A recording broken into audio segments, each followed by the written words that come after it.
दोस्तों, कहानी की शुरुआत होती है एक बहुत ही शांत और नीले आसमान से। लेकिन तभी अचानक आसमान फटता है और उसमें से बहुत ही विशालकाय गड्ढे निकल आते हैं। इन गड्ढों को टेनेत्सु कहा जाता है। और भाई, यहाँ से कुछ अच्छी चीजें नहीं गिरती। दूसरी सिविलाइजेशन का पॉइजनस केमिकल और कबाड़ गिरने लगता है, जो किसी भी आम इंसान की समझ से बिल्कुल बाहर था। लेकिन रुकिए, असली बवाल और तबाही तो अभी बाकी थी। आसमान से अचानक डंजन नीचे गिरने लगे और उनके अंदर पूरी तरह से भरे हुए थे खूंखार मॉन्स्टर। ये देखकर पूरी दुनिया में एक भयानक हड़कंप मच गया। लोगों की तो डर के मारे हवा ही टाइट हो गई, क्योंकि वो चाहकर भी इस तबाही को रोक नहीं सकते थे। लेकिन दोस्तों, जैसा कि कहते हैं ना, हर काली रात के बाद एक सवेरा जरूर आता है। ये डंजन सिर्फ मौत नहीं बल्कि अपने साथ एक नई उम्मीद भी लेकर आए थे। इन डंजन के अंदर से बहुत ही कीमती ट्रेजर निकलने लगे। ऐसे ऐसे पागल कर देने वाले वेपन जिन्हें देखकर किसी के भी होश उड़ जाए। अब इंसान भी इन खतरनाक मॉन्स्टर का मुंह तोड़ सकते थे। इसके अलावा अपने आप उड़ने वाले जादुई चौगे और ऐसे पोषण मिलने लगे जो किसी भी आम पत्थर को एकदम शुद्ध सोने में बदल सकते थे। यहाँ तक कि ऐसा लजीज खाना भी मिला जो इंसानों ने आज तक कभी नहीं चखा था। इन बेशकीमती आइटम को दुनिया ने रेलिक्स कहना शुरू कर दिया। और देखते ही देखते ये रेलिक्स इस पूरी दुनिया को चलाने वाली एक नई ताकत बन गए। इनकी नीलामी लाखों करोड़ों में होने लगी। इसी से एक बिल्कुल नई इकोनॉमी पैदा हुई। और वो पागल लोग जो इन डंजन में जाकर अपनी जान की बाजी लगाते थे, उन्हें ये दुनिया हंटर के नाम से पुकारने लगी। मुझे मिल गया। एक 17 साल का ई रैंक हंटर बहुत ही खुशी से चीखता है। इसका नाम है टॉमा। और इसके हाथ में एक छोटी सी चमकती हुई रेलिक है। उस पूरे इलाके को अच्छी तरह से साफ करने के बाद पूरी पार्टी एक जगह इकट्ठा होती है, ताकि जो भी ट्रेजर मिला है उसे सब में बराबर बांटा जा सके। और भाई, ये बंटवारा इस बात पर होता है कि किसने लड़ाई में कितनी ज्यादा मदद की। इसी बीच कोई टॉमा को जोर से आवाज लगाता है, जो बेचारा एक विशालकाय और बहुत ही भारी भरकम बैकपैक का बोझ उठाए चुपचाप खड़ा है। यार, इस नमूने की हालत देखकर तो मुझे ही बहुत तरस आ रहा है। जो सबसे ताकतवर हंटर होते हैं, वो हमेशा सबसे बेहतरीन वेपन अपने पास रख लेते हैं और सबके सामने अपने नए इक्विपमेंट का जमकर शो ऑन ऑफ करते हैं। कुछ लोग तो ट्रेजर से भरे भारी भरकम थैले ले जाते हैं, और हमारा मासूम टॉमा, वो बेचारा बस एक किनारे खड़ा होकर ये सब तमाशा देखता रहता है। उसे मेहनत के बदले में सिर्फ वो एक छोटी सी रेलिक ही मिलती है। वो मन ही मन भगवान से बहुत ही भावुक होकर प्रार्थना कर रहा है कि काश ये कोई ऐसी जादुई दवाई हो जो उसकी बीमार बहन को पूरी तरह से ठीक कर सके। लेकिन तभी इस सीन में एंट्री होती है एक बहुत ही कमीने इंसान की। एक आदमी टॉमा के पास आता है और उसके हाथ से उस रेलिक को इतनी बेरहमी से छीन लेता है जैसे टॉमा की कोई औकात ही ना हो। और भाई, बात सिर्फ यही खत्म नहीं होती, वो टॉमा को एक जोरदार लात भी मारता है। बेचारा टॉमा सीधा जमीन पर जा गिरता है। वो गुंडा जोर से चिल्लाकर कहता है कि एक बोझ उठाने वाले गधे की कोई हैसियत नहीं होती। जो इंसान एक मामूली रेलिक को एक्टिव तक नहीं कर सकता, उसे अपने पास कुछ भी रखने का कोई हक नहीं है। ये सुनकर वहां मौजूद सारे लोग टॉमा का बहुत गंदा मजाक उड़ाने लगते हैं। अब आप सोचेंगे क्यों? क्योंकि बेचारा टॉमा मैजिक का इस्तेमाल ही नहीं कर सकता। लोग उसे ताने मारते हैं कि ये इतना बड़ा लूजर है कि रेलिक भी इसे खुद रिजेक्ट कर देती है। वो आदमी टॉमा की सबके सामने बेइज्जती करने के लिए उस छोटी सी रेलिक को बहुत दूर कचरे और मलबे के बीच फेंक देता है। अगर तुझे ये चाहिए तो जा जाकर ले आ भिखारी, वो कमीना बहुत जोर से हंसते हुए चिल्लाता है। बाकी सब भी जोर जोर से ठहाके मार रहे हैं कि ये लूजर इस कचरे के ढेर में इसे कभी नहीं ढूंढ पाएगा। लेकिन दोस्तों, हमारा टॉमा कोई ऐसा वैसा रोतड़ू बच्चा नहीं है जो हार मान ले। वो अपने अंदर की सारी हिम्मत जुटाकर वापस अपने पैरों पर खड़ा होता है। उसके चेहरे पर एक गजब का कॉन्फिडेंस और एक अलग ही चमक है। वो सोचता है कि ये बेवकूफ़ जो चाहे बोल सकते हैं, लेकिन उसके पास एक ऐसा कमाल का टैलेंट है जो इन गधों के पास बिल्कुल नहीं है। वो किसी भी रेलिक की चमक को अपनी आंखों से बहुत साफ देख सकता है। मेरा इंतजार करना सुजू। टॉमा पूरे जोश और प्यार के साथ उस तरफ दौड़ पड़ता है जहां से उसे उस जादुई आइटम की एनर्जी महसूस हो रही थी। वो अपनी बहन के लिए किसी भी कीमत पर हार नहीं मानने वाला था। यहाँ से हमारा सीन शिफ्ट होता है और हम एक बहुत ही बड़े जनरल अस्पताल में पहुंचते हैं। यहाँ हमारी मुलाकात होती है डॉक्टर गा से। ये 27 साल का एक ए रैंक हंटर है। और पता चलता है कि जो रेलिक टॉमा को मिली थी वो कोई जादुई दवा नहीं, बल्कि सिर्फ आंखों में डालने वाली एक दवा थी जिसे लुमानास कहते हैं। ये सुनकर टॉमा एकदम से बहुत मायूस हो जाता है। उसका पूरा चेहरा उदासी से उतर जाता है। लेकिन डॉक्टर गा उसे दिलासा देते हुए कहता है कि इतनी जल्दी हार मत मानो मेरे दोस्त। डॉक्टर उसे बड़े प्यार से समझाता है कि ये आई ड्रॉप्स इतने कमाल के हैं कि किसी का भी अंधापन तक दूर कर सकते हैं, और वो इस दवा को बेचकर टॉमा की बहन सुजू के महंगे इलाज का बिल चुकाने के लिए उसका इस्तेमाल करेगा। डॉक्टर ग्वाइगा ये भी मानता है कि टॉमा के पास रेलिक को डिटेक्ट करने का जो अनोखा टैलेंट है वो इस पूरी दुनिया में सबसे अलग है, लेकिन टॉमा को इस बात से कोई भी फर्क नहीं पड़ता। वो सोचता है कि वो एक रडार बनकर क्या करेगा अगर वो अपनी प्यारी बहन के लिए कोई पक्का इलाज ही न ढूंढ पाए। वो दिल से चाहता है कि काश वो भी बाकियों की तरह लड़ सकता और अपनी बहन के लिए कुछ बहुत बेहतर ढूंढ कर ला पाता। तभी उन दोनों की बातचीत के बीच में एलिक्सिर का जिक्र आता है। ये एक ऐसी लेजेंडरी और जादुई दवा है जिसके बारे में ऐसा कहा जाता है कि ये दुनिया की हर बीमारी को जड़ से मिटा सकती है। ये सच में एक ऐसा चमत्कार है जो मुर्दों में भी वापस जान फूंक दे। लेकिन सालों पहले ये अचानक से कहीं गायब हो गया था और अब किसी को नहीं पता कि वो एलिक्सिर आखिर कहाँ है। बस कुछ पुरानी तस्वीरें ही बची है जब इसे सफ़ेद ड्रैगन के डंजन में पाया गया था, लेकिन अब वो जगह भी एक बहुत बड़ा रहस्य बन चुकी है। डॉक्टर गा बहुत ही अफसोस जताते हुए कहता है कि बिना किसी पावरफुल रेलिक के आज के समय में डॉक्टर भी एकदम बेबस है और चाहकर भी किसी की जान नहीं बचा सकते। और अब हमें पता चलता है कि असली बवाल और टॉमा का असली दर्द आखिर क्या है। उसकी प्यारी बहन सुजू को पत्थर बनने की एक बहुत ही खौफनाक बीमारी है। इस भयानक बीमारी में इंसान का शरीर धीरे धीरे पत्थर में बदलने लगता है जब तक कि उसकी तड़प तड़प कर मौत न हो जाए। हम सुजू के कमरे का बहुत ही दर्दनाक नज़ारा देखते हैं। उस मासूम का एक हाथ पूरी तरह से कड़क ग्रेनाइट का पत्थर बन चुका है। हालात इतने ज़्यादा ख़राब है कि उसके हाथ से पत्थर के टुकड़े टूट टूट कर नीचे गिर रहे हैं।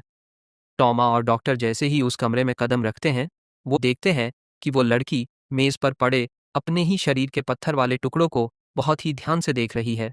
ये भयानक और रुला देने वाला नज़ारा देखकर टॉमा को बहुत ज़ोर का झटका लगता है। उसका पूरा शरीर डर और घबराहट के मारे कांपने लगता है। तुम ये क्या कर रही हो सुजू? वो बुरी तरह घबराते हुए चीख पड़ता है। लेकिन भाई सुजू तो एकदम चिल मोड में है, जैसे उसे कोई फर्क ही नहीं पड़ रहा। वो बहुत ही आराम से कहती है कि सच कहूँ तो ये बहुत बढ़िया है, क्योंकि अब मुझे इस हाथ का कोई वजन ही महसूस नहीं होता। डॉक्टर गा उससे पूछता है कि अब वो कैसा महसूस कर रही है। सुजू दुनिया भर की छाती अपने चेहरे पर लाकर कहती है कि वो एकदम मस्त है। तभी अचानक सुजू की नज़र अपने भाई के गले में लटक रही एक चीज़ पर पड़ती है और उसके चेहरे के हाव भाव एकदम से बदल जाते हैं। वो थोड़े गुस्से में टॉमा से शिकायत करती है कि तुमने अभी तक वो पुराना स्वॉर्ड वाला पेंडेंट गले में लटका रखा है। उसने टॉमा को ना जाने 1000 बार उसे फेंकने के लिए कहा था, लेकिन टॉमा ने उस पेंडेंट को अपने सबसे कीमती ट्रेजर की तरह आज भी अपने सीने से लगाकर रखा हुआ है। सुजू टॉमा की पुरानी यादों पर पानी फेरते हुए उसे ताना मारती है और कहती है कि इस बात को 10 साल बीत चुके हैं इडियट। लेकिन दोस्तों, इससे पहले कि टॉमा अपनी बहन की इस बात का कोई भी जवाब दे पाता, अचानक वहाँ एक बहुत ही भयानक धमाका होता है। पूरी की पूरी इमारत पत्तों के महल की तरह जोर जोर से हिलने लगती है। ऐसा लग रहा था जैसे कोई बहुत बड़ा भूकंप आ गया हो। लोग हर तरफ अपनी जान बचाने के लिए बुरी तरह चीख रहे हैं। उस धमाके के झटके इतने जोरदार थे कि लोग हवा में उछलकर दूर जा गिरते हैं। पूरे अस्पताल में सिर्फ धूल, मलबा और चीख पुकार का एक खौफनाक माहौल बन जाता है। जब वो भयानक जलजला आखिरकार थोड़ा शांत होता है, तो टॉमा बिना कोई देरी किए तुरंत अपनी बहन को कसकर अपने गले से लगा लेता है। वो बस ये पक्का करना चाहता है कि उसकी इकलौती फैमिली, उसकी बहन पूरी तरह से सुरक्षित है या नहीं। इसके बाद टॉमा और डॉक्टर गा भागकर खिड़की के पास जाते हैं और बाहर का नज़ारा देखते हैं। खिड़की के बाहर का वो खौफनाक नज़ारा देखकर तो जैसे डॉक्टर गा और टॉमा की सांसें ही रुक गईं।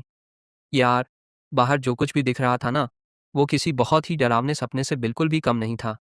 आसमान में एक बहुत ही विशालकाय पिरामिड हवा में तैर रहा था, जो अभी अभी जमीन को फाड़कर बाहर निकला था। और सबसे भयानक बात तो ये थी कि उस पिरामिड के ठीक ऊपर एक बेहद खूंखार सफ़ेद ड्रैगन बैठा हुआ था। उस ड्रैगन की एक दहाड़ ही इतनी भयानक थी कि अच्छे अच्छों की रूह कांप जाए। ये देखकर डॉक्टर गा को वो पुरानी कहानियां याद आने लगीं। ऐसा कहा जाता है कि जब भी ये सफ़ेद ड्रैगन नाचता है, ठीक उसी वक्त ये सफ़ेद ड्रैगन वाला डंजन दुनिया के सामने आता है। टॉमा को ये बात समझने में बिल्कुल भी देर नहीं लगी कि उसकी प्यारी बहन सुजू को बचाने वाली जादुई दवा, यानी वो एलिक्सियर, इसी डंजन के अंदर कहीं छिपी है। पर तभी अचानक से सब कुछ बदल जाता है। सुजू की हालत बहुत ही ज़्यादा ख़राब होने लगती है। वो बेचारी एकदम शून्य में घूरते हुए खून की उल्टियाँ करने लगती है और दर्द से तड़पते हुए बिस्तर पर गिर जाती है। अपनी बहन को इस हाल में देखकर टॉमा अंदर तक हिल जाता है। वो डर के मारे जोर से चीखता है और डॉक्टर के आगे अपनी बहन की जान बचाने की भीख मांगने लगता है। लेकिन जब डॉक्टर उसे चेक करता है तो एक बहुत ही डराने वाली सच्चाई सामने आती है। सुजू को पत्थर बनाने वाली वो अजीब सी बीमारी अब अपने बिल्कुल आखिरी स्टेज पर पहुंच चुकी थी। इसका सीधा सा मतलब ये था कि सुजू के पास अब बहुत ही कम वक्त बचा था और वो जल्द ही पूरी तरह से एक बेजान पत्थर में बदल जाएगी। अपनी बहन को यूं खत्म होते देख टॉमा की आंखों में एक अलग ही दर्द और एक अलग ही आग नजर आ रही थी। उसने उसी पल कसम खाई कि चाहे जो हो जाए वो उस डंजन के अंदर जाएगा और वो एलिक्सियर लेकर ही वापस आएगा। बिना एक भी पल बर्बाद किए वो अपनी जान की परवाह किए बिना उस मौत के कुएं की तरफ दौड़ पड़ता है, जबकि वो खूंखार सफेद ड्रैगन आसमान से सब कुछ देख रहा था। जब टॉमा उस विशाल पिरामिड के अंदर कदम रखता है तो वहां का नज़ारा सच में किसी दूसरी ही दुनिया जैसा था। उसे ये देखकर बहुत ही ज्यादा अजीब लगा कि इतने खतरनाक डंजन में अब तक एक भी मॉन्स्टर उसके सामने नहीं आया था। वहां पर जो सन्नाटा पसरा था ना, वो शांति देने वाला नहीं बल्कि बहुत ही ज्यादा डरावना था। ऐसे में टॉमा को अपने वो पुराने दिन याद आने लगे जब लोग उसे सिर्फ भारी सामान उठाने के लिए या फिर खतरनाक मॉन्स्टर्स का ध्यान भटकाने के लिए एक चारे की तरह इस्तेमाल करते थे। लेकिन यार, आज वही पुरानी मेहनत और बेइज्जती उसके सबसे बड़े काम आने वाली थी। उसे अपनी ताकत और अपने स्टैमिना पर पूरा भरोसा था। उसे लगने लगा था कि शायद वो इस काम को अकेले ही पूरा कर लेगा। लेकिन तभी उसके पैरों के पास मरे हुए प्रोफेशनल हंटर्स का एक बड़ा सा ढेर लग जाता है। इतने सारे ताकतवर लोगों की लाशें देखकर एक पल के लिए उसकी भी धड़कनें बहुत तेज हो गई। तभी अचानक टॉमा की आंखें एक बहुत ही अजीब सी चमक के साथ चमकने लगीं। उसे अपने अंदर महसूस हुआ कि कोई बहुत ही खतरनाक चीज उनके पास आ रही है। जमीन पर किसी बहुत ही विशाल जानवर के पैरों के गहरे निशान थे। उसे ऐसा लग रहा था जैसे पिरामिड के अंदर से कोई बहुत ही अजीब और पावरफुल एनर्जी उसे अपनी तरफ खींच रही है। ये कोई आम रेलिक की एनर्जी नहीं थी। और तभी टॉमा के ठीक पीछे एक बहुत ही विशाल और खौफनाक परछाई रेंगने लगी। एक भयानक राक्षसी पौधा, यानी एक बहुत ही खतरनाक प्लांट मॉन्स्टर, अपने खौफनाक और बड़े बड़े जबड़ों के साथ उस पर जानलेवा हमला कर देता है। टॉमा बिना कुछ सोचे अपनी जान बचाकर वहां से भागने लगता है, क्योंकि वो बहुत अच्छे से जानता था कि अभी उसके पास रुककर लड़ने का बिल्कुल भी वक्त नहीं है। वो वहां से बाल बाल बचकर निकलता है, वरना वो भयानक पौधा उसे उसी दीवार पर पीस कर उसकी चटनी बना देता। अब वो पूरा डंजन एक बहुत ही जानलेवा जाल बन चुका था। हर तरफ से अलग अलग शक्लों वाले खूंखार मॉन्स्टर्स ने उसे घेर लिया था। टॉमा पसीने से पूरी तरह लथपथ हो चुका था। उसकी सांसें फूल रही थीं, लेकिन उसने अपने दिल से कहा कि अब रुकना मना है। अगर वो आज एक पल के लिए भी रुका तो उसकी प्यारी सुजू हमेशा हमेशा के लिए एक पत्थर बन जाएगी। वो एक बहुत ही मंझे हुए खिलाड़ी की तरह मलबे और उन खतरनाक मॉन्स्टर्स के ऊपर से कूदते फादते बस आगे ही आगे बढ़ता जा रहा था। लगातार हो रहे हमलों की वजह से उसके शरीर से जगह जगह खून बहने लगा था। दर्द बहुत था, लेकिन उसने अपनी रफ्तार को बिल्कुल भी कम नहीं होने दिया। अब वो रास्ता, वो मंजिल उसकी आंखों के बिल्कुल सामने थी। बस थोड़ी सी दूर और जाना था। लेकिन तभी वो भागते भागते एक ऐसी जगह पर पहुंच जाता है जहां आगे जाने का कोई रास्ता ही नहीं बचा था और पीछे से अनगिनत मॉन्स्टर्स उसे पूरी तरह से घेर चुके थे। टॉमा ने एक आखिरी बार अपनी बची कुची पूरी जान लगाई और बिना कुछ सोचे उस चमकती हुई रोशनी की तरफ एक लंबी छलांग लगा दी। टॉमा चोट खाकर जमीन पर जोर से गिरता है, लेकिन जैसे ही वो धीरे से अपनी आंखें खोलता है, उसके सामने एक बहुत ही आलीशान और खूबसूरत कमरा होता है, जो ट्रेजर से पूरी तरह भरा हुआ था। वहां बीच में एक बहुत ही चमकती हुई ड्रैगन की शानदार मूर्ति रखी थी। ये सब देखकर टॉमा समझ गया कि वो डंजन के सबसे खास हिस्से, यानी उसके दिल तक पहुंच चुका है। सामने एक सोने की वेदी पर एक बेहद चमकती हुई नीली बोतल रखी थी। यार, ये वही असली एलिक्सियर था जिसका उन सबको इतने वक्त से इंतजार था। उसे देखकर टॉमा की आंखों में खुशी के आंसू छलक पड़े। उसने अपने कांपते हुए हाथों से धीरे से उस बोतल को उठाया और दिल ही दिल में सोचने लगा कि बस अब उसकी बहन बिल्कुल ठीक हो जाएगी।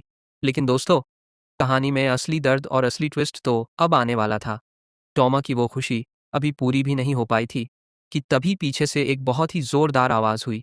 एक पल में ही एक तेज धार वाली तलवार टॉमा के सीने के आर पार हो चुकी थी। टॉमा भयानक दर्द के मारे जोर से चीख पड़ा और उसके शरीर से खून का फव्वारा फूटने लगा। उसे कुछ समझ नहीं आ रहा था और तभी उसके हाथों से वो नीली बोतल बड़ी बेरहमी से छीन ली गई। टॉमा ने जब दर्द से तड़पते हुए पीछे मुड़कर देखा तो वहां कोई और नहीं बल्कि वही डॉक्टर गा खड़ा था। उस गद्दार डॉक्टर के चेहरे पर एक शैतानी मुस्कान थी। उसने टॉमा की आंखों की झूठी तारीफ की और हंसते हुए कहा कि टॉमा का पीछा करना उसका जिंदगी का सबसे बेहतरीन फैसला था। इतना कहकर उसने टॉमा को एक जोरदार लात मारी कि बेचारा टॉमा सीधे मुंह के बल जमीन पर जा गिरा। उसके बाद वो डॉक्टर उस जादुई एलिक्ज़र को देखकर एक बहुत ही कमीनी और शैतानी सी स्माइल देता है और हंसते हुए कहता है कि मुझे तो ना जाने कब से इस एक पल का इंतजार था। उधर हमारा टॉमा दर्द से तड़प रहा था। उसे समझ ही नहीं आ रहा था कि आखिर ये सब क्या हो रहा है। उसने जमीन पर पड़े पड़े ही उस डॉक्टर की तरफ देखा और बहुत ही दुखी मन से पूछा कि डॉक्टर गा, आखिर आपने मेरे साथ ऐसा क्यों किया। टॉमा को तो इस बात पर यकीन ही नहीं हो रहा था कि जिस इंसान पर उसने अपनी जान से भी ज्यादा भरोसा किया था, आज उसी इंसान ने उसके पीठ में छुरा घोंप दिया। टॉमा की इस मासूमियत को देखकर डॉक्टर गा जोर जोर से हंसने लगा। वो बोला कि यार सच में बहुत हैरानी की बात है कि तुझे अभी तक ये इतनी सी बात समझ में नहीं आई। जब बात अपनों को बीमारियों से बचाने की आती है ना, तो लोग बिल्कुल अंधे हो जाते हैं। अब वो डॉक्टर अपना असली रंग दिखाता है और बताता है कि वो कोई डॉक्टर नहीं है बल्कि एक बहुत बड़ा फ्रॉड है। वो कहता है कि जो लोग अपने किसी खास को मौत के मुंह से बचाने के लिए तड़प रहे होते हैं ना, वो सादे बारिश के पानी के लिए भी अपनी सारी दौलत लुटा देंगे। बस तुम उनसे एक बार ये कह दो कि ये एक जादुई दवा है। वो किसी बहुत ही खतरनाक विलेन की तरह हंसते हुए समझाता है कि जब तक इस दुनिया में टॉमा जैसे बेवकूफ़ लोग जिंदा है, तब तक मेरी जेबें पैसों और कीमती आइटम से ऐसे ही भरती रहेगी और इन गधों को कभी पता भी नहीं चलेगा कि असल में उनकी बीमारी का कोई इलाज है ही नहीं। डॉक्टर गा के चेहरे पर उस वक्त एक अलग ही पागलपन वाली खुशी थी। वो अपनी ही झूठी महानता पर इतरा रहा था, जबकि दूसरी तरफ हमारा प्यारा टॉमा उन कीमती खजानों के बीच अपनी जिंदगी और मौत से लड़ रहा था। उसके शरीर में अब इतनी भी ताकत नहीं बची थी कि वो खुद को बचा सके। फिर भी टॉमा ने रेंगते हुए उस जालिम डॉक्टर की तरफ अपना हाथ बढ़ाया और अपनी आंखों से आंसू बहाते हुए भीख मांगने लगा कि प्लीज़ मेरी बहन को बचा लो। उसने गिड़गिड़ाते हुए कहा कि बस इस एलिक्ज़र का इस्तेमाल मेरी सुजू को ठीक करने के लिए कर दो। मैं कसम खाता हूँ कि आगे से मैं तुम्हारे लिए इससे भी बेहतरीन आइटम ढूंढ कर लाऊंगा। लेकिन उस कमीने डॉक्टर ने टॉमा को एक ऐसी घटिया नज़र से देखा जैसे वो कोई रेंगता हुआ कीड़ा हो।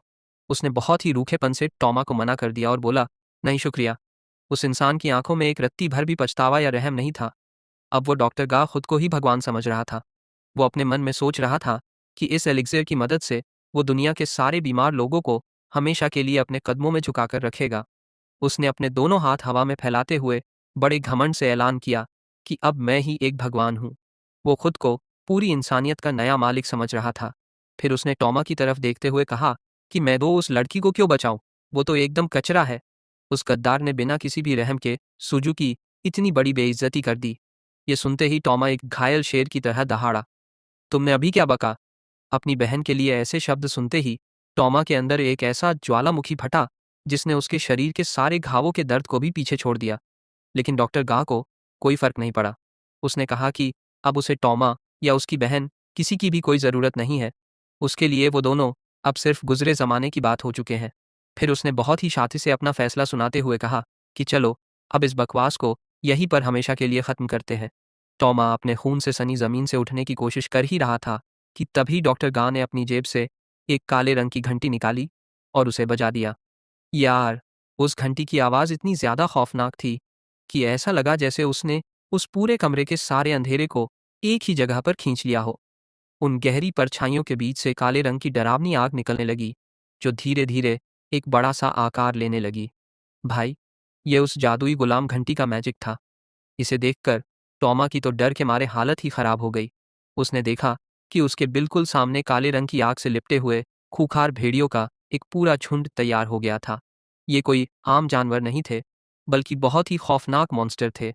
डॉक्टर गा ने उस घायल लड़के की तरफ बहुत ही बेरहमी से अपने उन मॉन्स्टर भेड़ियों को हुक्म दिया कि इसका एक बाल भी नहीं बचना चाहिए, इसे ज़िंदा ही चबा जाओ।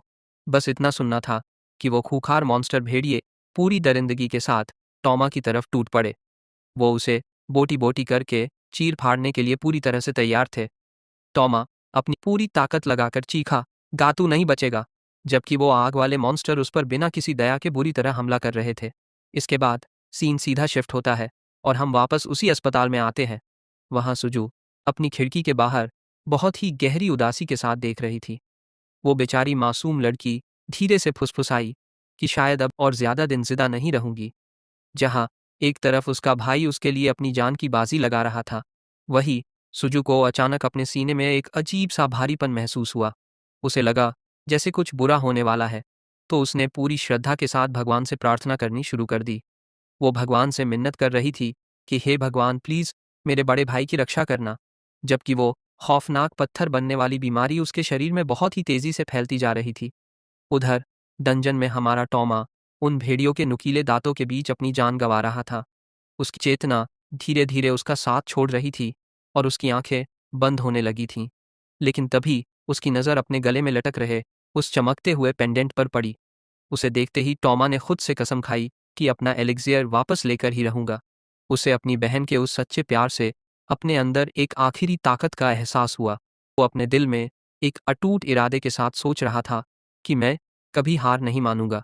मुझे सुजू को किसी भी कीमत पर ठीक करना ही है। भले ही वो मॉन्स्टर उसे जिदा चबा रहे थे, पर उसका इरादा नहीं टूटा। तभी एक बहुत ही खूंखार भेड़िया अपना भयानक जबड़ा खोलकर सीधा टॉमा के चेहरे की तरफ कूद पड़ा। वो बस टॉमा का काम तमाम करने ही वाला था। टॉमा इस वक्त आग और खूंखार दांतों के एक ऐसे भयानक बवंडर के बीच फंस चुका था जहां से निकलना नामुमकिन था। वो एक ऐसा भयंकर दर्द सह रहा था जिसे सहने की शायद ही किसी इंसान में हिम्मत होती। उधर अस्पताल में सुजू ने डर के मारे अपनी आंखें कसकर बंद कर लीं।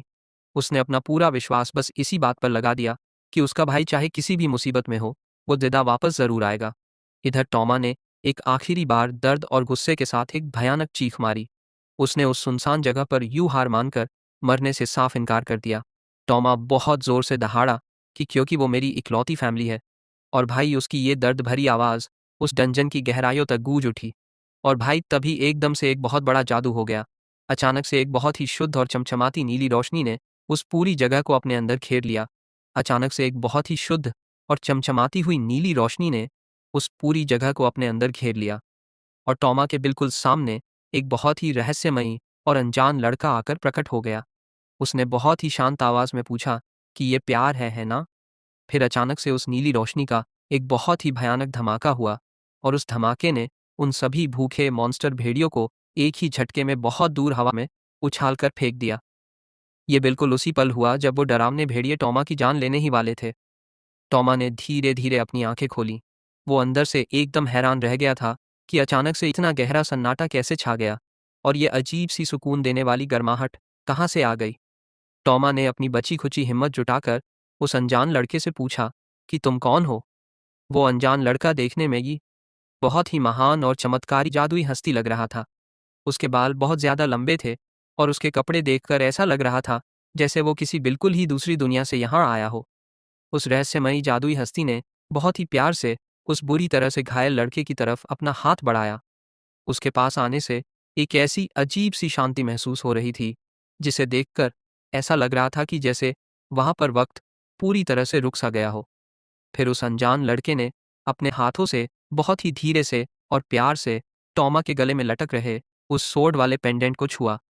और दोस्तों, जैसे ही उसने उस पेंडेंट को छुआ, तभी उस ट्रेजर वाले कमरे में इतनी ज्यादा भयानक एनर्जी का बड़ा धमाका हुआ कि उसने उस पूरी जगह को बुरी तरह से हिलाकर रख दिया। ये सब अपनी आंखों के सामने होता देखकर तो उस गद्दार डॉक्टर गा के होश ही उड़ गए। उसकी तो आंखें एकदम फटी की फटी रह गईं जब उसने अपने सामने देखा कि टॉमा जो मरने वाला था, वो अब अपने पैरों पर बिल्कुल सीधा वापस खड़ा हो गया था। और अब उसके चारों तरफ एक बहुत ही ज्यादा पावरफुल नीले और पीले रंग का ऑरा बहुत तेजी से चमक रहा था। टॉमा ने बहुत ही धीरे से गहरी आवाज में कहा, बिना ब्लेड वाली स्वॉर्ड क्रिएशन। और भाई, तभी उसके हाथों में एक गजब की और चमचमाती हुई रोशनी जमा होने लगी। उसका वो छोटा सा पेंडेंट अब एक बहुत ही खतरनाक और प्योर एनर्जी वाली स्वॉर्ड में पूरी तरह से बदल चुका था, जो आज यहाँ पूरा इंसाफ करने के लिए एकदम तैयार थी। ये सब देखकर वो डॉक्टर गा एकदम पागलों की तरह जोर जोर से चिल्लाने लगा कि अरे कमीने भेड़ियो, तुम सब कर क्या रहे हो? जल्दी से आगे बढ़ो और इसे चबा जाओ। लेकिन यार, टॉमा की उस एकदम नई और खौफनाक ताकत के सामने वो डरावने आग वाले भेड़िए किसी मामूली सी राख की तरह हवा में उड़ गए। और अब ब्लेड क्रिएशन। टॉमा किसी बब्बर शेर की तरह बहुत जोर से दहाड़ा। उसने अपनी प्यारी बहन सुजू के लिए अपने दिल का सारा प्यार और उस धोखेबाज डॉक्टर के लिए अपना सारा का सारा गुस्सा अपनी उस नई स्वॉर्ड के अंदर पूरी तरह से भर दिया।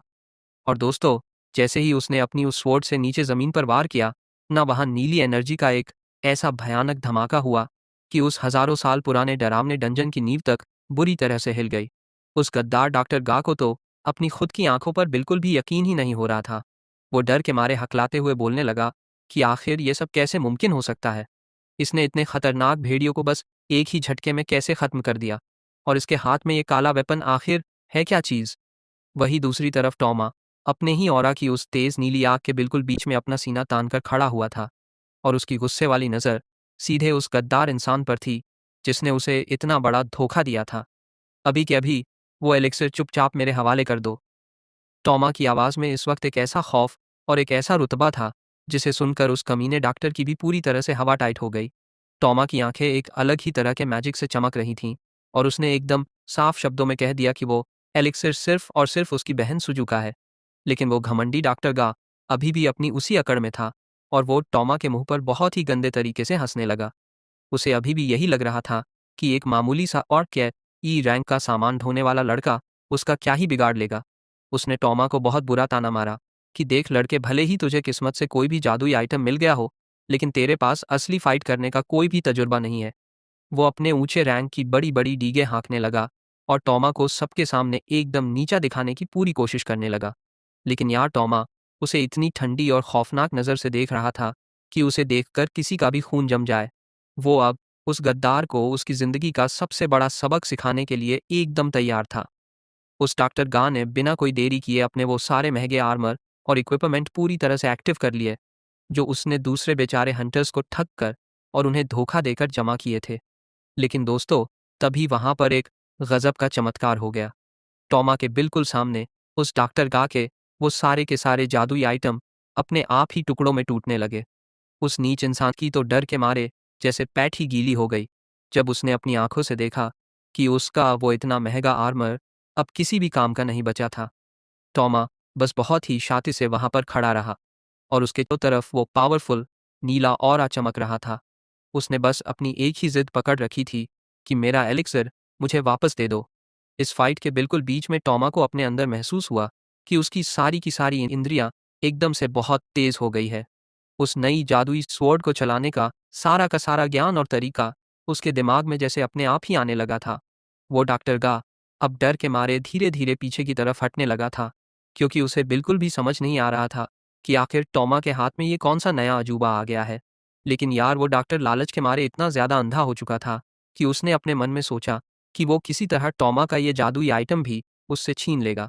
उसने तुरंत अपनी सबसे महंगी और सुनहरी स्वॉर्ड बाहर निकाली, जिसे उसने किसी एक्शन में बहुत भारी कीमत देकर खरीदा था। वो अपनी उस सबसे तगड़ी स्वॉर्ड ग्लूटोनी के साथ टॉमा पर अटैक करने के लिए एकदम तैयार हो गया। और तभी टॉमा के पास हवा में उड़ते हुए उसका वो जादुई साथी एऑन आता है।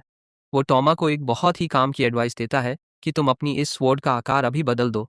वो रहस्यमयी लड़का उसे बहुत ही प्यार से समझाता है कि तुम्हारी ये वाली स्वॉर्ड तुम्हारी बहुत ज़्यादा एनर्जी खा रही है, और इस वक्त के लिए ये बिल्कुल भी सही नहीं है। टॉमा ने बिना कुछ सोचे अपने दोस्त एऑन की बात मान ली, और वो अपनी उस स्वॉर्ड की बनावट को बदलने की तैयारी करने लगा। उसने अपनी उस स्वॉर्ड की एक बहुत ही खास स्किल को एक्टिव कर दिया। ऑटो क्रिएशन एक ऐसी कमाल की टेक्निक है जिससे बिना किसी लोहे की भट्टी के उस पूरी की पूरी स्वॉर्ड को दोबारा से अपने हिसाब से बनाया जा सकता है। नीली एनर्जी के एक बहुत ही जोरदार धमाके के साथ वो काला लोहा अब एक बिल्कुल ही नई और खतरनाक शक्ल लेने लगा था। एऑन ने भी उसे हरी झंडी दे दी कि अब टॉमा अपनी स्वॉर्ड के इस नए रूप के साथ दुश्मन पर अपना पहला वार कर सकता है। वो डॉक्टर गा तो एकदम हैरान ही रह गया कि इतनी फाइट के बाद भी टॉमा के अंदर अभी भी इतनी सारी जान कैसे बाकी है। उसने एकदम पागलों की तरह टॉमा पर अपना सबसे खतरनाक अटैक स्मॉलिंग बैमर छोड़ दिया ताकि वो वहां मौजूद हर एक चीज को उड़ा सके। उस पूरे कमरे में एकदम से आग का एक बहुत ही भयानक बवंडर चारों तरफ फैल गया। लेकिन अपना टॉमा अपनी जगह पर बिना डरे एकदम डटा रहा, और उसके पीछे से एऑन उसे बहुत ही ध्यान से देख रहा था। टॉमा ने अपनी स्वॉर्ड से एक बहुत ही साफ और खौफनाक वार किया और उस भयानक आग को सीधा बीच से दो टुकड़ों में चीर कर रख दिया। उसकी उस नीली एनर्जी की वो खतरनाक लहर वहां की मजबूत दीवारों को चीरती हुई बाहर निकल गई, और उसने पीछे का पूरा हिस्सा ही तबाह कर दिया। ये सब देखकर वो डॉक्टर गा तो जैसे एकदम सुन्न ही हो गया, क्योंकि उसका वो सबसे पावरफुल अटैक टॉमा का एक बाल भी बाका नहीं कर पाया था। उसकी वो घमंड वाली सुनहरी स्वॉर्ड अब पूरी तरह से टूटकर नीचे जमीन पर एक कबाड़ बन चुकी थी। अब जाकर उस गद्दार इंसान के पसीने छूटने लगे थे और उसे ये बात बहुत अच्छे से समझ आ गई थी कि अब बहुत बुरी तरह से फंस चुका है। वो टॉमा के सामने रोते हुए गिड़गिड़ाने लगा कि अगर तुम मुझे यहाँ से जिंदा जाने के लिए छोड़ दो तो मैं तुम्हें वो एलिक्सिर अभी दे दूंगा। वो नीच इंसान उसी लड़के के पैरों में पड़कर अपनी जिंदगी की भीख मांग रहा था, जिसे उसने अभी कुछ देर पहले ही एक मामूली सा कचरा कहा था। लेकिन यार वो डॉक्टर तो शुरू से ही एक नंबर का डरपोक चूहा था। जैसे ही टॉमा उसके पास आया, उसने एकदम धोखे से टॉमा की वो जादुई स्वॉर्ड छीनने की पूरी कोशिश की और पागलों की तरह चिल्लाने लगा कि ये मुझे दे दो। वो अपनी पूरी जान लगाकर उस स्वॉर्ड को अपनी तरफ खींचने लगा, लेकिन टॉमा अपनी जगह से टस से मस भी नहीं हुआ। ये नज़ारा देखकर तो ऐसा लग रहा था जैसे कोई छोटी सी चींटी किसी बहुत बड़े पहाड़ को हिलाने की बेकार कोशिश कर रही हो। टॉमा ने बहुत ही ठंडे दिमाग और भारी आवाज़ में उसे कहा कि अपने साथ हुई हर एक बुराई को तो फिर भी माफ़ कर सकता हूँ, लेकिन जो दर्द और दुख तुमने मेरी प्यारी बहन को दिया है ना, उसके लिए मैं तुम्हें ज़िंदगी में कभी भी माफ़ नहीं करूँगा। टॉमा ने बहुत ही ज़्यादा गुस्से में उसका सिर पकड़ा और बिना किसी रहम या दया के अपनी पूरी ताकत से उसे नीचे ज़मीन पर दे मारा। उसके सिर के टकराने के उस धमाके की गूंज उस पूरे गहरे डंजन में दूर तक सुनाई दी। वो डॉक्टर गा दर्द के मारे एक बार चीख भी नहीं पाया। फिर टॉमा ने उसे अपनी एक आखिरी और बहुत ही जोरदार टक्कर दी, जिससे उस डॉक्टर के बिल्कुल नीचे की वो मजबूत जमीन तक फट गई। वो गद्दार इंसान पूरी तरह से खून में लथपथ होकर वहीं पर बेहोश हो गया और आखिरकार दोस्तों, उसे अपनी उस नीच गद्दारी की असली सजा मिल ही गई। उस खतरनाक डंजन में अब चारों तरफ बस डरावने मॉन्स्टर ही भरे हुए थे, लेकिन अब टॉमा किसी के भी रोके रुकने वाला नहीं था। वो किसी बहुत ही बड़े एक्सपर्ट प्लेयर की तरह ऊपर से गिरते हुए उस भारी मलबे से बचते हुए तेजी से भागने लगा। उसे अपना पूरा शरीर हवा की तरह बहुत हल्का लग रहा था, जैसे उसकी अब तक की सारी थकान बिल्कुल ही गायब हो गई हो। वहां से भागते हुए उसने उस रहस्यमयी जादुई हस्ती से पूछा कि यार तुम आखिर हो कौन, और क्या ये जो पावर मुझे मिली है ये भी तुम्हारी ही है। एऑन बहुत ही ज्यादा आराम से हवा में उल्टा लटक कर मजे से तैर रहा था और टॉमा बस यही बात समझने की कोशिश कर रहा था कि आखिर ये अनजान लड़का उसकी इतनी मदद क्यों कर रहा है। वो आत्मा बहुत ही आराम से बताता है कि यार वो इस जगह पर बहुत लंबे समय से एकदम भूखा था, और क्या आपको पता है कि उसने अभी अभी क्या खाया है? उसने खाया है टॉमा और उसकी प्यारी बहन सुजू के बीच का वो सच्चा प्यार।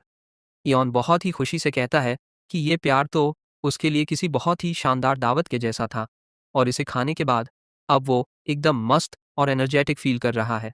अपना टॉमा तो बेचारा ये सुनकर एकदम कंफ्यूज हो जाता है। उसे तो ऐसा लगने लगता है कि शायद इस आत्मा ने उसका वो ओरिगामी वाला प्यारा सा ताबीज ही खा लिया है। लेकिन तभी इयॉन ये बात एकदम साफ कर देता है कि भाई, ऐसा बिल्कुल भी नहीं है। वो खुद को एक प्यार खाने वाला चीव का जीव बताता है, एक ऐसा अनोखा जीव जो सिर्फ प्यार के इस खूबसूरत एहसास को चखने के लिए ही जिंदा रहता है। टॉमा अभी भी इस अजीब सी बात को पूरी तरह से हजम नहीं कर पा रहा था, जबकि वो दोनों पूरी स्पीड में उस जगह से बाहर निकलने के रास्ते की तरफ तेजी से भाग रहे थे। यौन रास्ते में उसे बताता है कि उसने टॉमा के उस पेंडेंट का इस्तेमाल करके खुद को एक जादुई आइटम में बदलने का फैसला किया था, ताकि वो टॉमा के अंदर पैदा होने वाले उस सच्चे प्यार को आराम से खा सके। वो छोटी सी ओरिगामी जिसके अंदर टॉमा की इतनी सारी अच्छी फीलिंग्स भरी हुई थी, वो उस आत्मा के रहने के लिए एकदम परफेक्ट बर्तन बन गया था। अब जाकर टॉमा को ये बात अच्छे से समझ आ जाती है कि वो आत्मा अब उस कागज से बनी हुई स्वॉर्ड के अंदर ही रहता है। वो जादुई लड़का अपना ऑफिशियल नाम एओन बताता है, जो किसी बहुत ही दूर की दूसरी दुनिया से निकाला गया एक बहुत ही खास जीव है। एओन टॉमा से पक्का वादा करता है कि अब से वो हर कदम पर उसकी ताकत बनेगा। वो दोनों एकदम पागलों की तरह सीधा अस्पताल की तरफ भागते हैं। टॉमा मन ही मन बस यही दुआ कर रहा था कि हे भगवान, प्लीज सुजू के पास पहुंचने में बहुत देर न हो गई हो। वो सीधा खिड़की से छलांग लगाकर अंदर कूदता है और घबराहट के मारे सुजू के कमरे का दरवाज़ा एक ही झटके में खोल देता है। लेकिन दोस्तों, अंदर का नज़ारा देखकर टॉमा के पैरों तले ज़मीन ही खिसक जाती है। सुजू अपने बिस्तर पर बहुत ही शांति से आंखें बंद करके प्रेयर कर रही थी, लेकिन यार, उसका शरीर अब धीरे धीरे एक पत्थर की मूर्ति में बदल रहा था। टॉमा डर के मारे अपने कांपते हुए कदमों से धीरे धीरे उसके पास जाता है, और जैसे ही वो सुजू का हाथ पकड़ता है ना भाई, उसका तो दिल ही बैठ जाता है। सुजू की स्किन एकदम बर्फ की तरह ठंडी हो चुकी थी, बिल्कुल किसी मार्बल के कठोर पत्थर के जैसी। ये देखकर टॉमा के आंखों से एकदम आंसू छलक पड़ते हैं। वो अपने कांपते हुए हाथों से जल्दी से वो सफ़ेद ड्रैगन वाला एलिक्सिर बाहर निकालता है। वो बिना एक सेकंड बर्बाद किए वो जादुई लिक्विड अपनी बहन के मुंह में डाल देता है और ऊपर वाले से भीख मांगने लगता है कि प्लीज़ भगवान बस ये दवा किसी तरह काम कर जाए। वो बहुत बुरी तरह से रोते हुए कहता है कि प्लीज़ अपनी आंखें खोलो सुजू। वो उसे अपने गले से बहुत ही कसकर लगा लेता है और रोते हुए कहता है कि प्लीज़ मुझे बस एक बार फिर से भाई कहकर बुलाओ सुजू। और दोस्तों, तभी अचानक से सुजू के शरीर से एक बहुत ही हल्की सी चमकती हुई रोशनी बाहर निकलने लगती है। उस रोशनी के बिल्कुल बीच में धीरे धीरे सुजू की एक आंख खुलती है। सुजू एकदम हैरानी से अपने सामने टॉमा को देखती है और उसकी रुकी हुई सांसें अब धीरे धीरे वापस आने लगती है। टॉमा अपनी प्यारी बहन के मुंह से अपना नाम सुनकर खुद के इमोशंस को बिल्कुल भी रोक नहीं पाता और वो वहीं पर फूट फूट कर रोने लगता है। वो उसे अपनी बाहों में एकदम कस कर भर लेता है। सुजू भी उसे देखकर एक बहुत ही प्यारी सी स्माइल देती है। वो अंदर से बहुत ज़्यादा खुश है कि उसका भाई इस वक्त उसके बिल्कुल पास है। वहाँ खड़ा यों अपने हाथ हवा में उठाकर इस खुशी के पल का बहुत ही मज़े से जश्न मनाता है। वो इन दोनों भाई बहन को इस तरह से देख रहा था जैसे कोई आम इंसान मज़े से टीवी देख रहा हो। यौन अब सोचता है कि यार इंसानों की ये दुनिया सच में कितनी ज़्यादा खूबसूरत और कीमती है। उसे अब ऐसा लगने लगता है कि असल में ज़िंदा रहने का असली मतलब यही प्यार है, जो उसकी अपनी दुनिया बहुत पहले ही भूल चुकी है। उसे इंसानों के इस प्यार में इतनी ज़्यादा सुंदरता और गहराई दिखती है कि वो खुद भी एकदम हैरान रह जाता है। लेकिन भाइयों, उनकी ये खुशी ज़्यादा देर तक टिक नहीं पाती। यौन अचानक से एकदम सीरियस हो जाता है। वो तुरंत टॉमा से कहता है कि सुजू के सीने पर ज़रा ध्यान से देखो। टॉमा की तो ये सुनते ही हालत ख़राब हो जाती है जब वो देखता है कि सुजू के सीने पर उस खतरनाक बीमारी का वो काला निशान अभी भी वैसे का वैसा ही मौजूद है। टॉमा का तो जैसे दिमाग ही सुन्न हो जाता है। वो बिल्कुल समझ नहीं पाता कि आखिर इस जादुई दवा ने पूरी तरह से अपना काम क्यों नहीं किया। तब एओन उसे अच्छे से समझाता है कि भाई जो चीज़ उन्होंने अभी इस्तेमाल की है वो असल में उस सफ़ेद ड्रैगन के आंसू है। ये एलिक्सिर दुनिया की हर बड़ी बीमारी को तो एकदम ठीक कर सकता है, लेकिन ये किसी जादुई आइटम के बुरे असर को पूरी तरह से मिटा नहीं सकता। ये खतरनाक बात सुनकर टॉमा का चेहरा डर के मारे एकदम सफ़ेद पड़ जाता है। यॉन उसे आगे बताता है कि सुजू को इस बीमारी से पूरी तरह बचाने के लिए अब उसे बेसिलिस्क नाम का एक बहुत ही खास आइटम ढूंढना ही होगा। टॉमा एकदम पागलों की तरह उससे पूछता है कि यार ये चीज़ मुझे कहाँ पर मिलेगी। यॉन उसे थोड़ा शांत करता है और बताता है कि इस एलिक्सिर ने उसकी इस बीमारी को कुछ सालों के लिए वहीं पर रोक दिया है। ये सुनकर टॉमा एक बहुत ही लंबी राहत की सांस लेता है कि चलो, कम से कम उसके पास अपनी बहन को बचाने के लिए थोड़ा बहुत टाइम तो बच गया है। लेकिन दोस्तों, तभी अचानक से बाहर एक बहुत ही भयानक धमाका होता है और वो पूरा का पूरा अस्पताल बुरी तरह से हिलने लगता है। बाहर बहुत सारे लोगों की दर्द भरी चीख पुकार मच जाती है और उनका वो पूरा शहर एक बार फिर से डर के मारे कांपने लगता है। टॉमा तुरंत भागकर खिड़की के पास बाहर देखने के लिए जाता है और भाई बाहर का वो खौफनाक नज़ारा देखकर तो टॉमा के एकदम होश ही उड़ जाते हैं। वही विशालकाय सफ़ेद ड्रैगन उस पूरे शहर के बिल्कुल ऊपर हवा में उड़ रहा था। यॉन ये बात कंफर्म कर देता है कि ये उसी डंजन का बॉस मॉन्स्टर है जहां से वो लोग अभी अभी अपनी जान बचाकर बाहर निकले हैं। वो भयानक जानवर उनके उस पूरे शहर में बहुत बुरी तरह से तबाही मचा रहा था। इयॉन उस मॉन्स्टर को हवा में ऐसे घूरता है जैसे वो उसे आमने सामने की चुनौती दे रहा हो। उसे देखकर एकदम साफ पता चल रहा था कि एऑन उस कमीने ड्रैगन को इतनी आसानी से वहां से भागने तो बिल्कुल नहीं देगा। टॉमा भी गुस्से से पूरी तरह पागल हो जाता है जब वो अपनी आंखों से देखता है कि कोई बाहर से आकर उसके अपने घर पर ऐसे हमला कर रहा है। वो मन ही मन कसम खाता है कि वो अपने इस शहर को कभी तबाह नहीं होने देगा जहां वो अपनी प्यारी बहन के साथ इतनी शांति से अपनी जिंदगी बिताता है। टॉमा बहुत ही स्वैग में अपनी वो स्वॉर्ड उठाता है और एऑन को जोर से आवाज लगाता है। अब वो उस मॉन्स्टर से लड़ने के लिए एकदम पूरी तरह से तैयार है। एऑन भी बहुत ही खुशी खुशी उसकी बात मान जाता है और कहता है कि जब तक टॉमा का ये सच्चा प्यार उसकी स्वॉर्ड को आगे का रास्ता दिखाएगा, तब तक वो हमेशा उसके साथ है। और भाई तभी वो खतरनाक सफ़ेद ड्रैगन उनके सामने आ जाता है। और यार, ये यहाँ पर कोई शाति से मेहमान बनकर तो बिल्कुल नहीं आया था। वो एक ऐसी भयानक और खौफनाक दहाड़ मार रहा था कि उसे सुनकर ही किसी की भी रूह कांप जाए। वो बॉस मॉन्स्टर अपने मुंह से खतरनाक नीली आग उगलने लगता है और अपने सामने आने वाली हर एक चीज को एक ही झटके में राख बना रहा था। इधर बाकी बचे हुए हंटर्स की तो डर के मारे हवा ही टाइट हो गई है।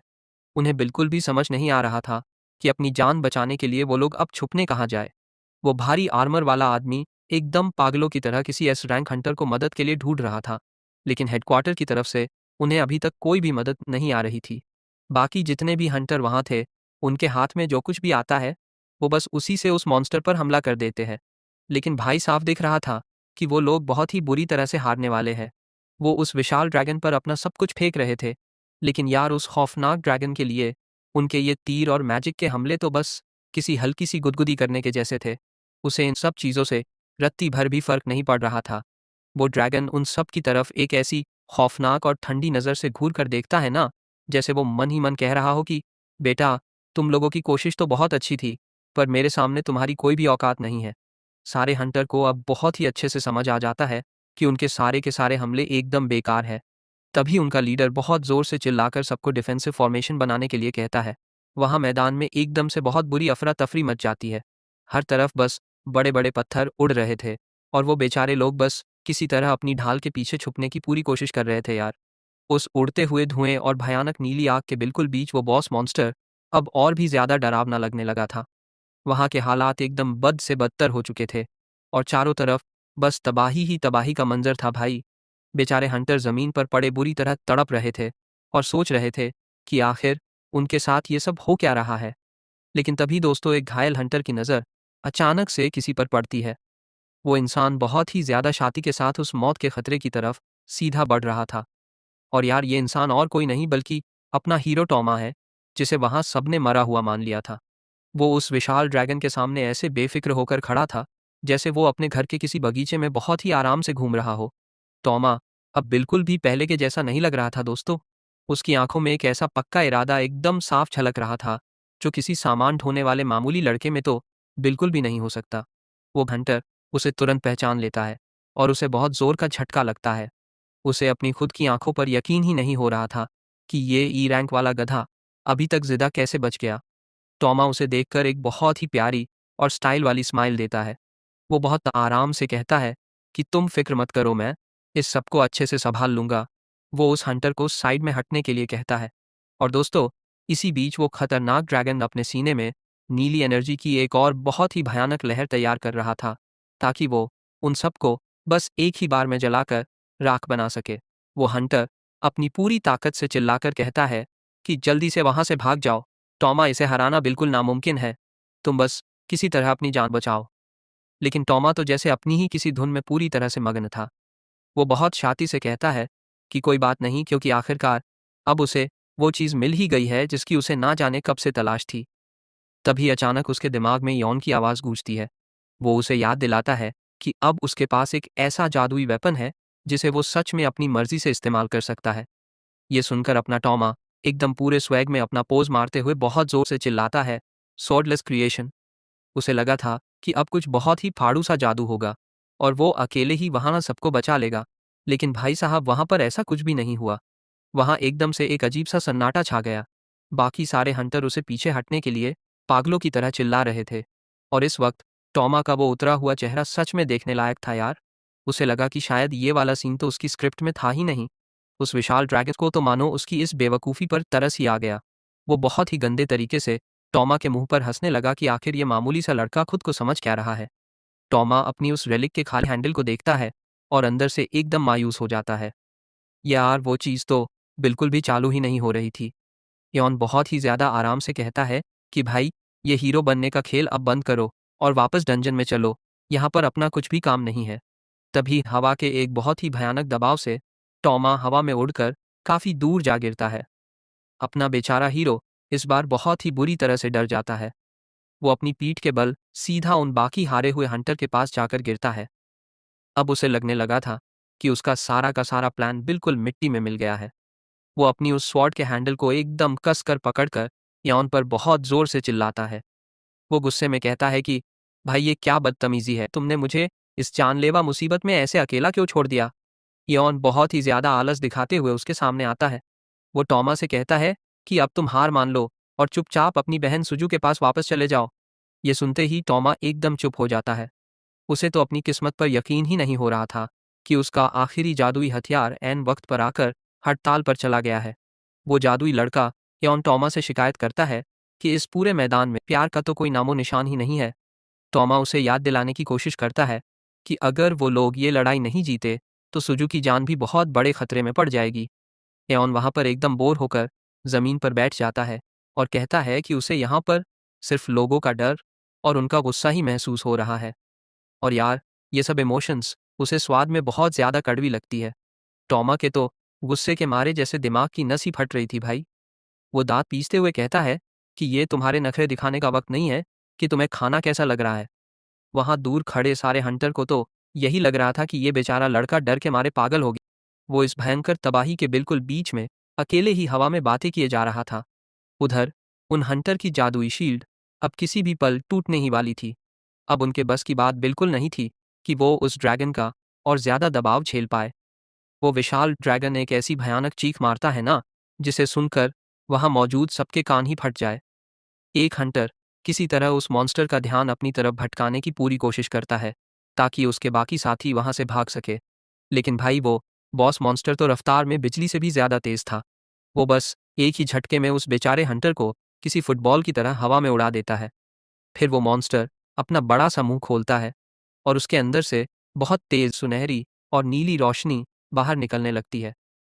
आप लोग खुद ही समझ जाओ दोस्तों कि अब उसका सबसे खतरनाक और जानलेवा हमला उन पर आने वाला था। सारे हंटर्स जमीन पर पड़े बुरी तरह रो रहे थे क्योंकि अब उन्हें अपनी मौत बिल्कुल अपने सामने खड़ी दिख रही थी।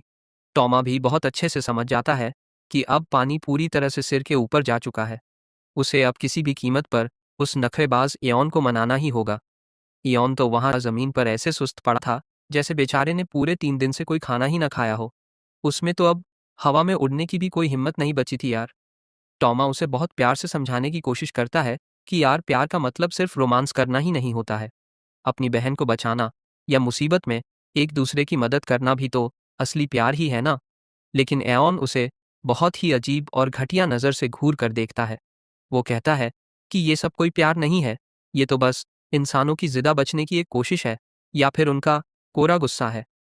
टॉमा एओन की ये बात सुनकर थोड़ी देर के लिए एक गहरी सोच में पड़ जाता है। लेकिन तभी अचानक उसके दिमाग की बत्ती जलती है और उसे ये बात पता चल जाती है कि अब उसे आगे क्या करना है। एओन अचानक से बहुत तेजी से हवा को सूंघने लगता है। उसे वहां के माहौल में कुछ बहुत ही अजीब सा और नया महसूस हो रहा था, जिसे वो बिल्कुल भी पहचान नहीं पा रहा था। इसे ध्यान से देखो, टॉमा बहुत जोर से चिल्लाता है। वो तुरंत इयॉन के मुंह के बिल्कुल सामने अपना मोबाइल कर देता है। वो उसे मोबाइल में एक ऐसी लंबी सी लिस्ट दिखाता है जिसमें दुनिया भर के हर तरह के प्यार के बारे में लिखा हुआ था। भाई, टॉमा ने तो उसके सामने पूरी की पूरी डिक्शनरी ही खोलकर रख दी थी, जिसमें परिवार के प्यार से लेकर अपने देश से प्यार करने तक सब कुछ बहुत ही अच्छे से लिखा था।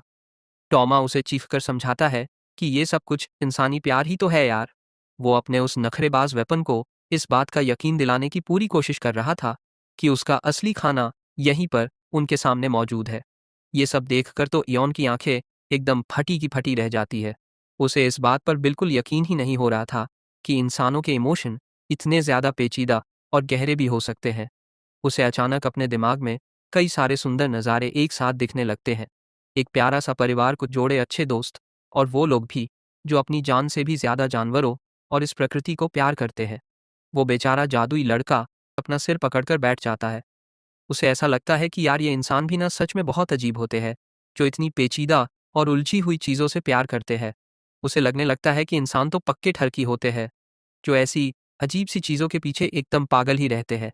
लेकिन यार, अगर मैं सच कहूँ ना, तो उसे भी ये सब देखकर अंदर ही अंदर बहुत मज़ा आ रहा था। उसे आगे बढ़ने के लिए बस इसी एक धक्के की तो ज़रूरत थी। इधर अपने टॉमा को भी अपने अंदर महसूस होता है कि उसके शरीर में एक बिल्कुल ही नई और बहुत ही खतरनाक एनर्जी उबल रही है। इस दुनिया में प्यार कूट कूट कर भरा हुआ है। टॉमा इतनी जोर से चिल्लाता है ना कि उसकी आवाज़ सुनकर ऐसा लगने लगता है जैसे इस पूरी की पूरी दुनिया की नींव ही हिल जाएगी। तभी अचानक से उसके शरीर से इतनी तेज रोशनी निकलती है कि वो उस पूरे बैटलफील्ड में चारों तरफ बहुत तेजी से फैल जाती है। और बस एक पल के लिए तो वहां मौजूद सबकी आंखें एकदम चौधियां सी जाती है। और दोस्तों, इसी चमचमाती रोशनी के साथ यॉन को भी एक बहुत ही भयानक पावर का बूस्ट मिलता है। उसके वो लबे सफ़ेद बाल अब एक बहुत ही प्योर और सुनहरी एनर्जी से पूरी तरह भर चुके थे और हवा में बहुत ही स्वैग से लहरा रहे थे।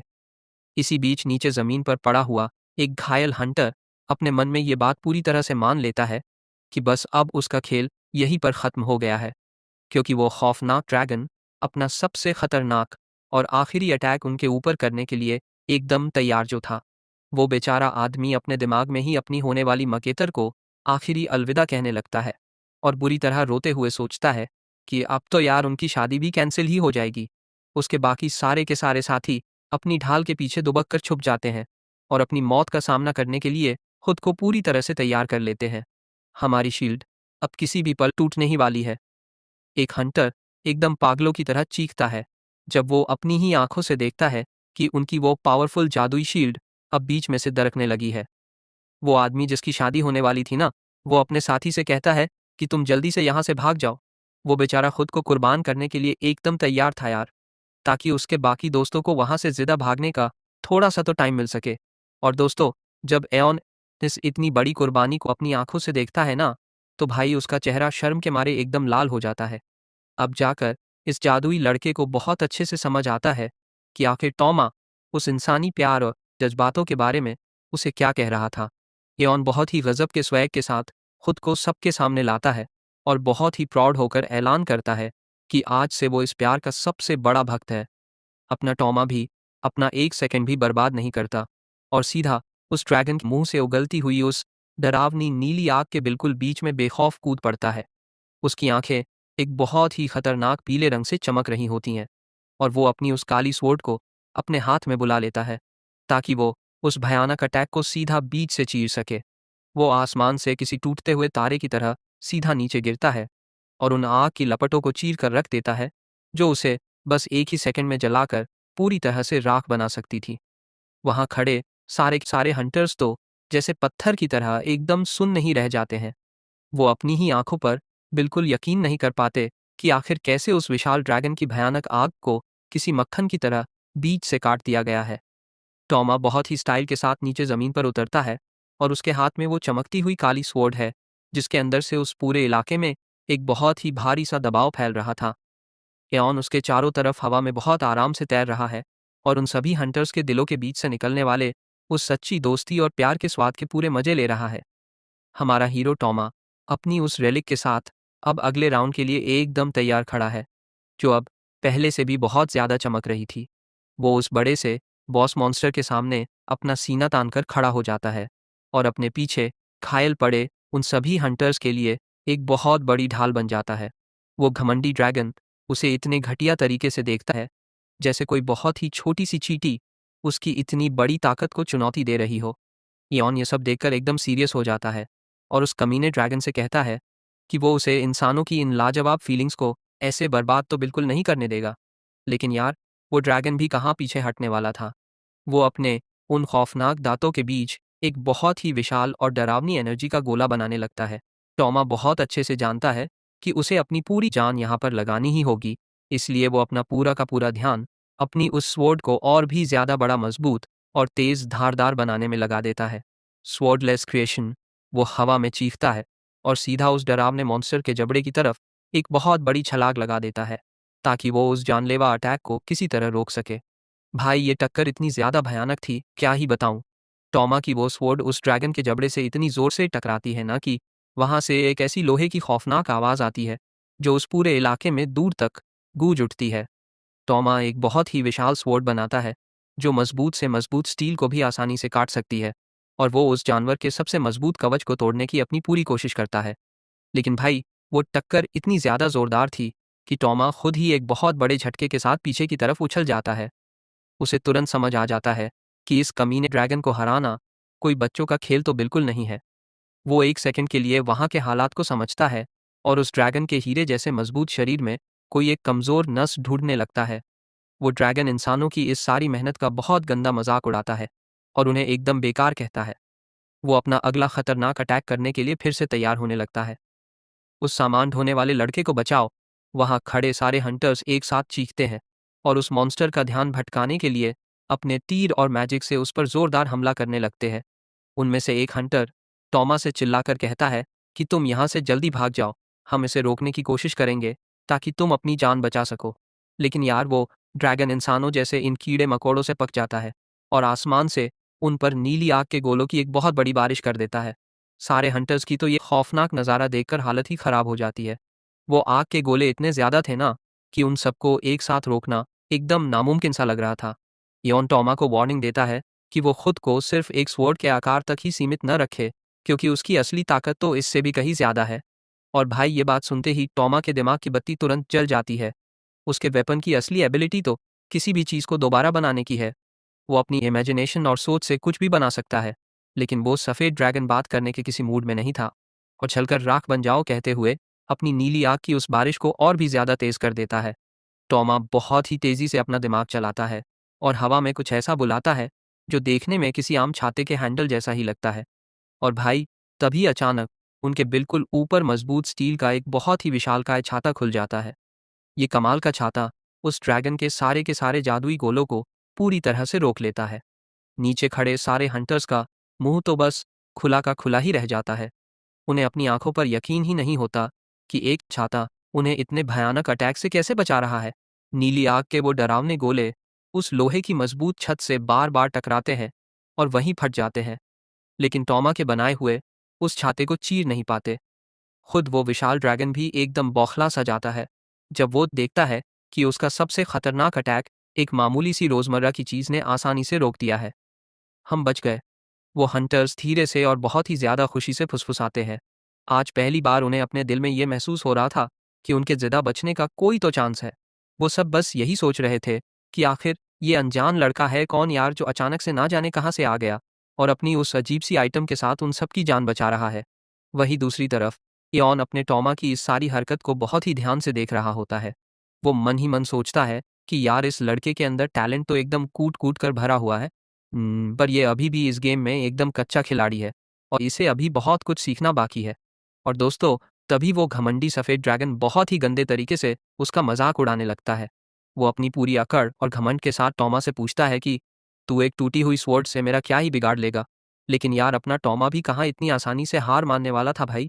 उसने बिना एक पल की देरी किए बस एक ही झटके में अपनी उस स्वॉर्ड के टूटे हुए सारे टुकड़ों को वापस अपने हाथ में बुला लिया। और तभी वहां पर नीली एनर्जी का एक बहुत ही जोरदार धमाका होता है। टॉमा एकदम किसी सुपर हीरो की तरह हवा में बहुत ऊपर उछलता है और अपनी पूरी ताकत के साथ फिर से उस पर अटैक कर देता है। इस बार यार आप यकीन नहीं करोगे, उसके हाथ में एक ऐसी खतरनाक और चमकती हुई स्वॉर्ड आ चुकी थी जिसके अंदर से बहुत तेज बिजली कड़क रही थी।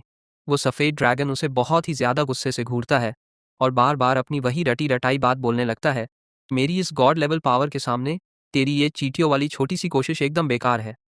ट्रांसफॉर्मेशन। टॉमा हवा में ही अपनी पूरी जान लगाकर बहुत जोर से चीखता है और वो अपनी उस रेलिक का एक बिल्कुल ही नया रूप एक्टिव कर देता है। वो हवा में उड़ते हुए एक ऐसा कमाल का करतब दिखाता है ना दोस्तों, जिसे देखकर कोई भी इंसान खुशी से एकदम पागल ही हो जाए। उसकी वो स्वॉर्ड एक बार फिर से अपना आकार बदलने लगती है और इस बार वो वहाँ की सिचुएशन के हिसाब से एकदम परफेक्ट रूप ले लेती है। और तभी उस पूरे बैटलफील्ड में एक ऐसी आंखें चौधिया देने वाली रोशनी फैलती है कि बस पूछो मत यार। टॉमा की वो स्वॉर्ड अब अपने खतरनाक और फाइनल रूप में आ चुकी थी। टॉमा सिर्फ एक सेकंड के लिए नीचे ज़मीन पर उतरता है और उसे ये बात बहुत अच्छे से समझ आ जाती है कि इस फाइट को जीतने के लिए उसे बस इसी एक पावर की ज़रूरत थी। अब बिना अपना एक भी पल गवाए वो सीधा उस बड़े से बॉस मॉन्स्टर की तरफ तेज़ी से दौड़ पड़ता है ताकि वो उसके मजबूत डिफेंस में कोई छोटी सी खाली जगह ढूंढ सके। उसे बहुत अच्छे से पता था कि उस मॉन्स्टर की चमड़ी किसी लोहे से भी ज़्यादा कठोर है, लेकिन अब अपने टॉमा को कोई भी नहीं रोक सकता था। इस करो या मरो वाले आखिरी मौके पर वो एक बार फिर से अपनी उस स्वॉर्डलेस क्रिएशन को पूरी तरह से एक्टिव कर देता है और भाई साहब तभी उसके पूरे के पूरे शरीर को एक बहुत ही भयानक और डरावनी एनर्जी चारों तरफ से घेर लेती है।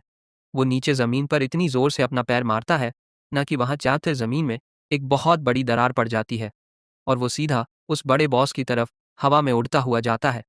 टॉमा हवा में ही अपनी एक बहुत बड़ी सी कटाना स्वॉर्ड को घुमाता है जो पूरी तरह से नीली आग की तेज लपटों से घिरी हुई थी। वो अपनी उस कटाना से एक ऐसा खतरनाक वार करता है जो मानो इस पूरी की पूरी दुनिया को ही दो टुकड़ों में चीर कर रख दे। एऑन ये सब देखकर एकदम हैरान सा रह जाता है कि आखिर टॉमा सिर्फ एक छोटी सी एडवाइस को सुनकर इतने आराम से कैसे लड़ सकता है। तभी हमारा हीरो एक बहुत ही खौफनाक दहाड़ मारता है और अपनी जिंदगी की सारी बची खुची ताकत उस एक आखिरी और भयानक अटैक में झोंक देता है। दोस्तों, उसका ये वार इतना ज्यादा तगड़ा था ना कि वो विशाल ड्रैगन सीधा बीच से कटकर दो हिस्सों में बट गया। एऑन उसे देखकर मन ही मन सोचता है कि भाई इस लड़के का टैलेंट तो सच में बहुत ही ज्यादा डरावना है और वो सफ़ेद ड्रैगन तो कुछ समझ ही नहीं पाता कि आखिर उसके साथ ये क्या खेल हो गया। उसे तो इस बात पर बिल्कुल यकीन ही नहीं हो रहा था कि एक मामूली से लड़के ने उसे इतनी बुरी तरह से कैसे हरा दिया। धीरे धीरे उसका वो बड़ा सा शरीर रोशनी के हजारों छोटे छोटे टुकड़ों में टूटने लगता है और हारने के बाद वो हमेशा के लिए इस दुनिया से गायब हो जाता है। अब तक यार टॉमा की भी सारी ताकत एकदम खत्म हो चुकी थी। वो पूरी तरह से थक हार कर सीधा नीचे जमीन पर गिर पड़ता है। उसके हाथ की वो चमकती हुई स्वॉर्ड वापस उसी टूटे हुए हैंडल में बदल जाती है। मेरे शरीर में अब जरा भी जान नहीं बची है, टॉमा बहुत ही लड़खड़ाती हुई आवाज में कहता है और फाइट के उस बिखरे हुए मलबे पर जाकर ढेर हो जाता है। उसकी आंखें अब धीरे धीरे बंद होने लगती हैं, क्योंकि सच में यार आज उसने अपनी लिमिट से बहुत ज्यादा मेहनत कर ली थी। उस सफेद ड्रैगन के गायब होने के ठीक बाद हवा में एक बहुत ही बड़ा और चमकता हुआ क्रिस्टल तैरने लगता है। आसमान में छाए हुए वो सारे काले बादल अब धीरे धीरे छटने लगते हैं। उस रहस्यमयी क्रिस्टल के अंदर से एक बहुत ही सॉफ्ट और प्यारी सी रोशनी बाहर निकलती है, जो उस पूरे इलाके में एक बहुत ही सुकून देने वाली और गर्म एनर्जी को फैला देती है। टॉमा उस ड्रैगन के पीछे छूटे हुए उस बचे खुचे निशान को देखता है और बहुत ही धीमी आवाज में उससे माफी मांगता है। वो अपने उस इतने पावरफुल दुश्मन को एक सच्चे वॉरियर की तरह पूरी इज्जत दे रहा था। तभी अचानक से आसमान से नीले रंग की एक बहुत ही सुंदर बारिश होने लगती है। और भाई, असली जादू तो तब होता है जब इस बारिश की बूंदें वहां पड़े उन घायल हंटर्स पर गिरती है। उनकी सारी की सारी गहरी चोटें एकदम से पूरी तरह ठीक होने लगती है। टॉमा तुरंत समझ जाता है कि ये और कुछ नहीं बल्कि उसी सफ़ेद ड्रैगन के आंसू है जो किसी जादुई एलिक्सिर की तरह काम कर रहे हैं। टॉमा उस ड्रैगन को अपने दिल से शुक्रिया कहता है, क्योंकि अब उसे सुजू की जान बचाने के लिए वो ज़रूरी दवा मिल गई थी। यौन चलो, अब सुजू के पास वापस चलते हैं। टॉमा बहुत ही राहत भरी और प्यारी सी स्माइल के साथ अपने उस स्पिरिट वाले दोस्त से कहता है। लेकिन दोस्तों, जैसे ही टॉमा पीछे मुड़कर देखता है ना भाई, उसका तो मुंह ही खुला का खुला रह जाता है। यौन ने वहां इतना सारा प्यार चबा लिया था कि अब उसका पेट फूलकर एकदम एक बड़े से गुब्बारे के जैसा हो गया था। यार, सच बताऊं तो ये फनी सीन देखकर तो मेरी भी हंसी छूट गई। वहां मौजूद बाकी सारे हंटर्स तो अभी भी एकदम शॉक में ही थे। उन्हें अपनी आंखों पर यकीन ही नहीं हो रहा था कि एक ई रैंक के मामूली से सामान ढोने वाले नमूने ने इतने खतरनाक बॉस मॉन्स्टर ड्रैगन को अकेले ही मार गिराया। और दोस्तों, इसी बीच जापान के हंटर मैनेजमेंट ब्यूरो के हेडक्वार्टर में तो जैसे एक बहुत बड़ा भूचाल ही आ गया था। वहां के सारे बड़े बड़े अफसर इस हैरान कर देने वाली खबर को सुनकर एकदम सदमे में थे कि आखिर एक ई रैंक के हंटर ने इतने पावरफुल सफ़ेद ड्रैगन को कैसे हरा दिया। तभी अचानक से उस बड़े से कमरे में कोई बहुत ही बेफिक्री के साथ अपनी चप्पल घसीटते हुए अंदर आता है। ये तो एकदम गजब है यार। कमरे में एक आवाज़ गूंजती है। एक सुनहरे बालों वाला लड़का बिना किसी की परमिशन लिए सीधे डायरेक्टर के ऑफिस में घुस आता है। वहां मौजूद सारे लोग उस पर चिल्लाते हैं कि तुम कौन हो और तुम्हारी हिम्मत कैसे हुई यहां इस तरह से अंदर घुसने की। लेकिन वो लड़का किसी की एक नहीं सुनता और उस पूरे कमरे की पावर को अपनी जूती के नीचे रखता है। वो अनजान लड़का बहुत ही ज्यादा स्वैग और कॉन्फिडेंस के साथ चलता हुआ सीधा डायरेक्टर की कुर्सी पर जाकर बैठ जाता है। ब्यूरो का वो बड़ा डायरेक्टर तो हकलाने लगता है जब वो अपनी आंखों से देखता है कि एक लड़के ने इतनी आसानी से उसकी कुर्सी पर कब्जा कर लिया है। वहां खड़े बाकी सारे हंटर्स उसे बहुत ही ज्यादा हैरानी और डर के साथ घूर कर देख रहे थे। वो रहस्यमयी लड़का सबको बताता है कि उसने उस सफ़ेद ड्रैगन के डंजन से एक बहुत ही खौफनाक और पावरफुल एनर्जी को महसूस किया था।